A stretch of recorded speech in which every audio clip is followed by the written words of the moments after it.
Hello दोस्तों, अगर आपको यह वीडियो अच्छा लगता है तो प्लीज़ एक लाइक ज़रूर करें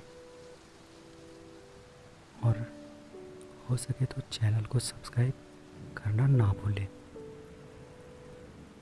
दोस्तों, आज की कहानी है मेरी पहली मोहब्बत। महीना कुछ यूं ही नवंबर दिसंबर की रही होगी। आकाश साफ थी, हल्की धूप निकली हुई थी। हम अपने दोस्तों के साथ कॉलेज परिसर में ही बैठकर धूप का लुत्फ़ उठा रहे थे। आज हम दोस्त यहाँ वहाँ की बातें फेंक रहे थे। तभी मेरा ध्यान कॉलेज की मेन गेट पर जाकर टिकी।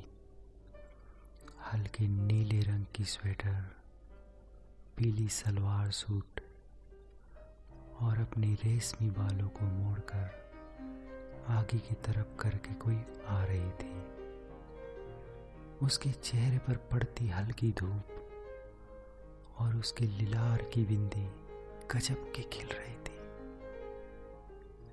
जब वह मेरे नज़दीक आई तो मेरी आंखें खुली की खुली रह गई। अरे, यह तो निशा है। उसकी नाम मेरे मुंह से अचानक निकल गया। मैंने निशा को कई बार प्रपोज कर चुका था, लेकिन उसका अब तक कोई जवाब नहीं मिला। वह ना तो कभी इनकार करती थी और न कभी हाँ करती थी।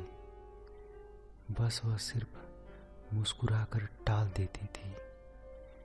यही कारण था कि मेरे दोस्त हमेशा कहा करते थे कि निशा भी तुम्हें प्यार करती है, तभी तो वह तुम्हें इनकार नहीं करती। आज उसे इतनी सजी सवरी देखकर मैंने भी ठान लिया था कि आज उससे जवाब लेकर ही रहूंगा। अब हम लोग क्लास में जा चुके थे, लेकिन जैसे ही ब्रेक मिला उससे पूछ ही लिया, निशा, मैं तुमसे एक बात पूछना चाहता हूँ। पूछो, निशा ने कहा।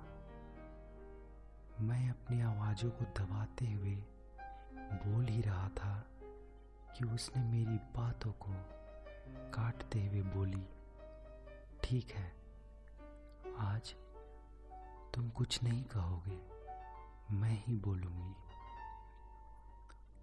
यह सुनकर तो मेरी धड़कन जोरों जोर से धड़कने लगी।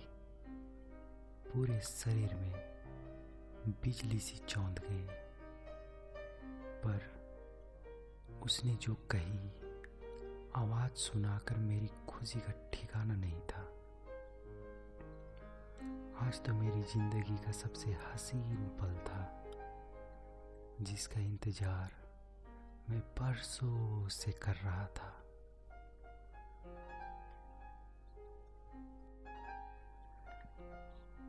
वह मेरे प्यार को कबूल कर चुकी थी और देखते ही देखते कुछ दिनों में हम दोनों एक दूसरे के हो गए। सदियों से बंजर जमीन पर आज पहली बार प्यार की गुलाब खिल रही थी। सभी दिशाएं मोहब्बत के इस रंग में विभोर हो चुकी थी। अब हम लैला मजनू की तरह पूरे कॉलेज में फेमस हो चुके थे। हमारे सभी दोस्त उसे भाभी कहकर बुलाने लगे थे। इसके बाद हम दोनों कई बार साथ में घूमे, मस्ती किए, कभी इस पार्क में तो कभी उस पार्क में। अपनी बाइक पर लेकर उसे जब सड़कों पर निकलते थे तो सारे लोगों की नज़र हम दोनों पर टिके रहता था। लेकिन एक समय ऐसा भी आया जब हम कॉलेज ख़त्म कर रहे थे। हम दोनों की अलग होने का डर खाए जा रहा था। दिमाग में अलग अलग गजब गजब के ख्याल आ रहे थे। कभी सोचते हम दोनों शादी कर ले, तो कभी हमें अपने परिवार के फैसले का डर सताने लगता। जब हमारी कॉलेज खत्म हुई तो हम दोनों अपने अपने शहर वापस आ गए। लेकिन उसकी यादों ने यहाँ जीना मुश्किल कर रखा था। कई दिनों तक कुछ करने का मन नहीं करता था। बस यूं ही सोचता ही कभी उदासी में उसकी तस्वीरों को निहारता रहता था। मैं भी अपने फर्ज निभाने के लिए सब कुछ धीरे धीरे भूलने की कोशिश शुरू कर दी।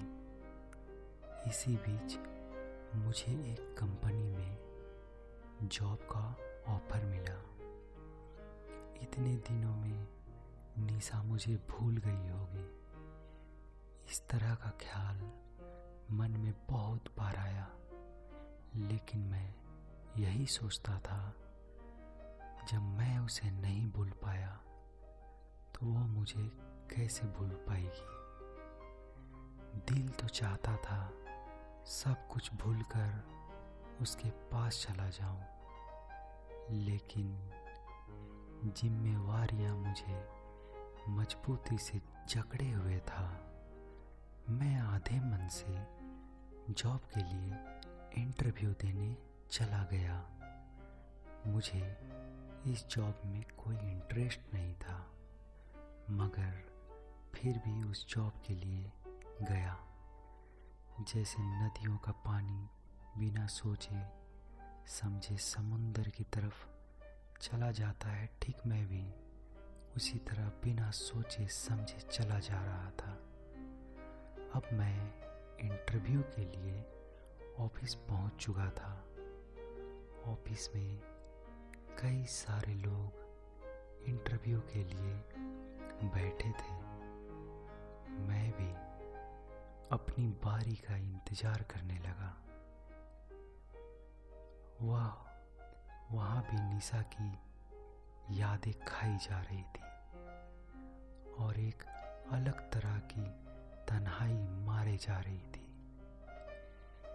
जिस तरह सूरज के डूब जाने के बाद सूरजमुखी के फूल मुरझा जाती है, ठीक मेरा वैसा ही हाल निशा के जाने के बाद हो चुका था। बैठा तो था लोगों के साथ, लेकिन फिर भी यहाँ भी अकेला महसूस कर रहा था। कुछ समय बाद जब मेरी बारी आ चुकी थी, सर इंटरव्यू के लिए आपको बुलाया जा रहा है। उस कंपनी के एक कर्मचारी ने मेरे पास आकर बोला। ओके कहकर मैं ऑफिस के दरवाजे को हल्के से धक्का देकर अंदर गया। बड़ी बड़ी आंखें, रौदार चेहरा, चेहरे पर कड़क सवाल और हल्के सफेद एक कुर्सी पर बैठा व्यक्ति मुझे देख रहा था। उन्होंने मुझे बैठने का इशारा किया। इसके बाद उन्होंने मुझसे पूछा, नाम क्या है? जी अमित शर्मा, मैंने कहा। इसके बाद उन्होंने कई सवाल पूछे जिसका जवाब मैं पूरी कॉन्फिडेंस के साथ देता गया। उन्होंने कुछ अजीब तरह के सवाल भी पूछे, जैसे तुम्हारे पिताजी क्या करते हैं, तुम कितने भाई बहन हो। इन सवालों के अलावा और भी कई सवाल पूछे, पर मैंने सभी प्रश्न का जवाब बिल्कुल सही सही देता गया। क्या किसी से प्यार करते हो? उनका यह प्रश्न सुनकर मैं स्तब्ध रह गया। भला जॉब के लिए इस तरह का प्रश्न कौन पूछता है? मैंने इस प्रश्न का जवाब खामोश रहकर देना ही उचित समझा। इस प्रश्न को सुनकर ऐसा लग रहा था यह जॉब इंटरव्यू कम और मैरिज इंटरव्यू ज़्यादा है।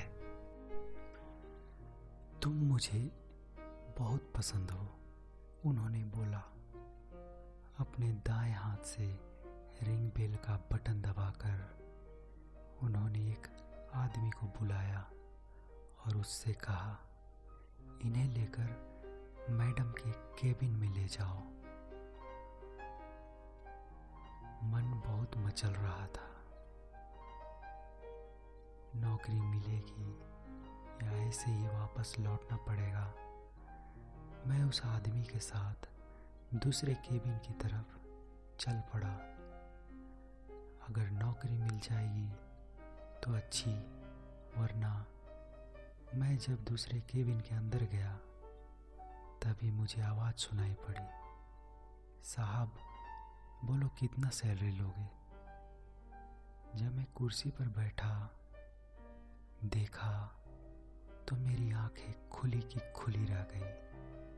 पूरे शरीर में बिजली दौड़ पड़ी। चेहरे पर हल्की वही मुस्कान लिए निशा बैठी थी। मैं तो निशा को देखकर हक्का बक्का सा रह गया। तभी वह मुझसे बोली, क्यों साहब चौंक गए? मैंने कहा, निशा